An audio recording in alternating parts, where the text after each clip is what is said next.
नमस्कार, स्वागत है साहित्यिक झरोका चैनल पर। आज हम करेंगे पारिभाषिक शब्दावली के गुण। इससे पहले पारिभाषिक शब्दावली का अर्थ, परिभाषा और महत्व मैं करवा चुकी हूँ। उसका लिंक मैं वीडियो के डिस्क्रिप्शन बॉक्स में डाल दूँगी। तो आइए शुरू करते हैं। सबसे पहले जानते हैं कि पारिभाषिक शब्द का अभिप्राय क्या है, यानी पारिभाषिक शब्द क्या होता है। देखिए, रसायन विज्ञान, भौतिकी, दर्शन शास्त्र, राजनीति विज्ञान, विधि, चिकित्सा, ये क्षेत्र विशेष हैं। आदि ज्ञान के विभिन्न क्षेत्रों के विशिष्ट शब्दों को पारिभाषिक शब्द कहते हैं। यानी इन विषयों से जुड़े हुए जो विशेष शब्द होते हैं उनको क्या कहेंगे? पारिभाषिक शब्द कहेंगे। यह शब्द एक विशिष्ट अर्थ से बंधे होते हैं, यानी प्रत्येक शब्द का एक विशेष अर्थ होता है। हम उसके अर्थ में परिवर्तन नहीं कर सकते। इनका प्रयोग रूढ़ अर्थों में किया जाता है, यानी जो भी शब्द है उसका अर्थ रूढ़ हो जाता है। रूढ़ का मतलब क्या है? वो उससे बंध जाता है, हम उसको बदल नहीं सकते, हमेशा वो उसके लिए प्रयोग किया जाता है। पर्यायवाची का हम इस्तेमाल नहीं कर सकते, वो उसके साथ बंध जाता है, वो उसके साथ उसके लिए ही जाना जाता है।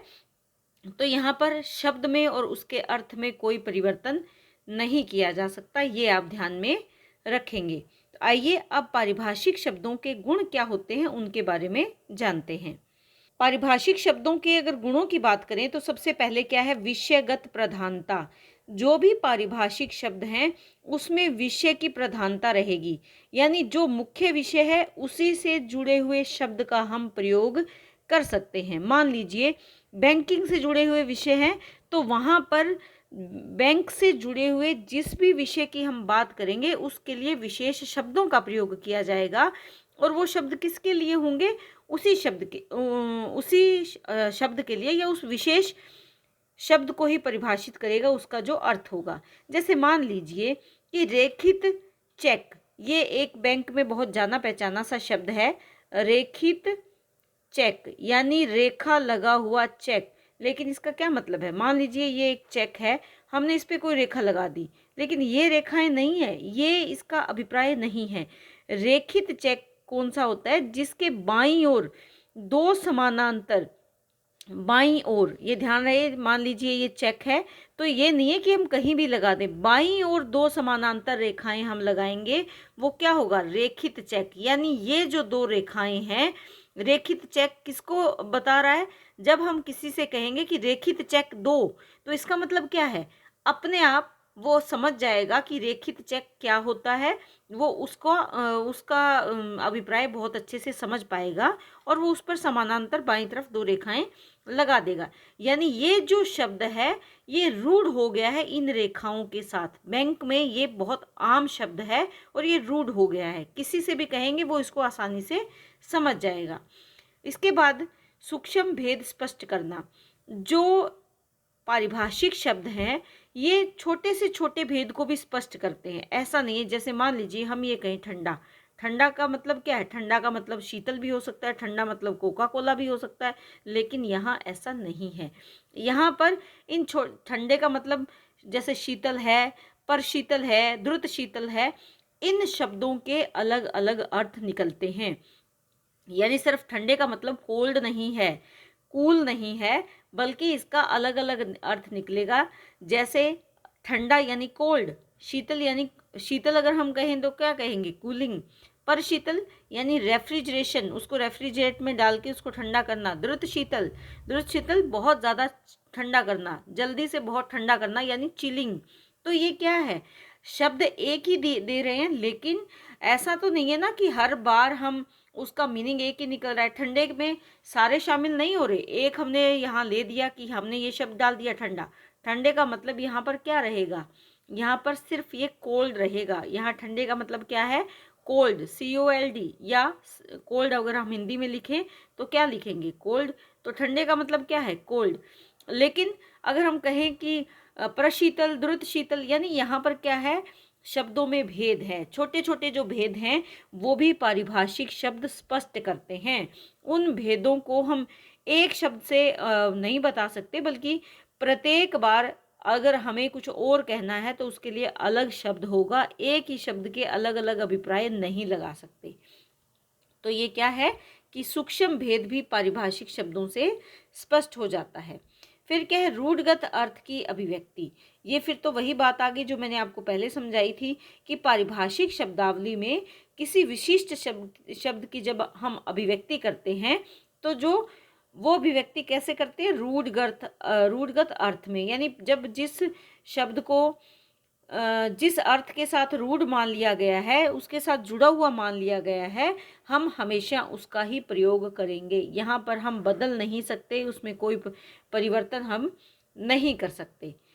इसके बाद संरचना सिद्धांत। संरचना सिद्धांत में क्या है कि जो भारत सरकार द्वारा तकनीकी शब्दावली के सिद्धांत बनाए गए हैं, नियम बनाए गए हैं, इन्हीं नियमों का पालन करके ही तकनीकी शब्दों का हिंदी में प्रयोग किया जाता है। अगर ऐसा नहीं है कि हम अपनी मर्जी से किसी शब्द को शामिल कर ले, ऐसा नहीं है। संरचना के सिद्धांत हैं और ये सिद्धांत किसके द्वारा बनाए गए हैं, भारत सरकार के द्वारा बनाए गए हैं तकनीकी शब्दावली के सिद्धांत। जैसे संसद है, हिंदी में हम कहते हैं संसद, इस इंग्लिश में हम इसको क्या कहेंगे, पार्लियामेंट, यानी संसद का अभिप्राय क्या ले सकते हैं, पार्लियामेंट। तो यहाँ पर संसद और पार्लियामेंट के हम अलग अलग अर्थ नहीं निकाल सकते, दोनों का अभिप्राय क्या होगा, जो ये शब्द हम लेंगे तो हमारे दिमाग में क्या आ जाएगा, हमारा संसद भवन आ जाएगा या कोई भी जो पार्लियामेंट हाउस है वो हमारे दिमाग में आ जाएगा।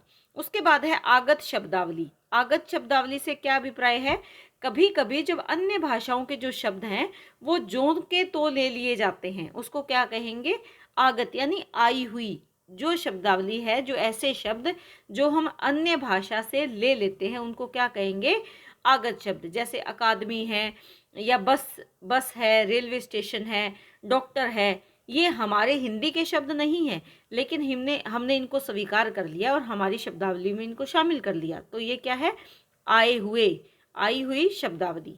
उसके बाद है शाब्दिक अनुवाद।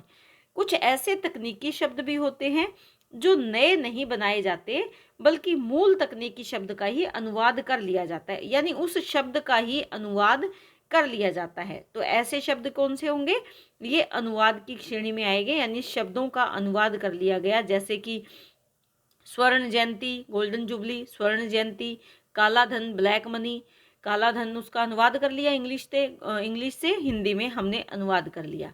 तो ये शब्द कौन से हैं, वो शब्द जिनका की अनुवाद कर लिया जाता है। उसके बाद है शंकर शब्दावली। देख लिए शंकर शब्दावली में क्या है, यानी मिले जुले कौन से, जैसे अंग्रेजी और हिंदी के शब्दों को मिलाकर जब नए शब्द बना ले। शंकर का मतलब क्या है, दो भाषाओं का मेल, तो दो भाषाओं के जो मेल से शब्द बनते हैं उनको हम शंकर शब्दावली कहते हैं। और वो क्या है, अंग्रेजी और हिंदी के शब्दों को मिलाकर जब नए शब्द बनाए जाते हैं तो वो शंकर शब्दावली के अंतर्गत आते हैं। जैसे रजिस्ट्रीकृत या गारंटीकृत, शेयर धारक यानी हिंदी का, शेयर क्या है, इंग्लिश का, तो कार्बनीकरण, कार्बन क्या है, इंग्लिश का शब्द है, उसके साथ हमने प्रत्यय जोड़ दिया, तो ये क्या है, ये शंकर शब्दावली है, यानी ऐसे शब्द जो हिंदी और अंग्रेजी भाषा के शब्दों को मिलाकर बनाए जाते हैं। तो ये शब्दों के मुख्य गुण है, विषयगत प्रधानता है और इसके साथ यानी विषय से जुड़ा होता है। प्रत्येक शब्द का छोटे से छोटे समान दिखने वाले शब्दों में भी भेद मिलता है, चाहे छोटा सा भेद क्यों ना हो, वो परिभाषिक शब्दावली से स्पष्ट कर सकते हैं। रूढ़गत अर्थ की अभिव्यक्ति, यानी जिस शब्द का अर्थ उसके साथ जुड़ा हुआ है वही हम अभिव्यक्त करते हैं। संरचना सिद्धांत, जो भारत सरकार द्वारा निर्धारित तकनीकी शब्दावली आयोग है वही इसकी संरचना करता है। फिर आगत शब्दावली, यानी जो दूसरी भाषाओं से आई हुई है, उनको जो शब्द हमने लिए वो आगत शब्दावली है। शाब्दिक अनुवाद, यानी जिन शब्दों का हमने अंग्रेजी से या दूसरी भाषा से बस अनुवाद कर लिया, हिंदी में उसको बदल दिया है, वो क्या है, शब्दों का अनुवाद है, शाब्दिक अनुवाद है इनका गुण।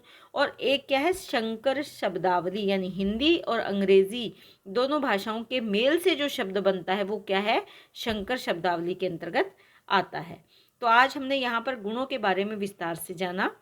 जो पारिभाषिक शब्द हैं उनके गुण कौन कौन से होते हैं, इसके बारे में आज हमने विस्तार से जाना। तो उम्मीद करती हूँ कि जो महत्व का टॉपिक मैं आपको करवा चुकी हूँ वो आपने कर लिया होगा। और आज जो हमने किया है उसमें सबसे पहले हमने जाना कि पारिभाषिक शब्द का अभिप्राय क्या है, और उसके बाद जाना कि पारिभाषिक शब्दों के गुण कौन कौन से होते हैं। उम्मीद करती हूँ कि आप बहुत अच्छे से समझ पा रहे हो। बहुत बहुत धन्यवाद।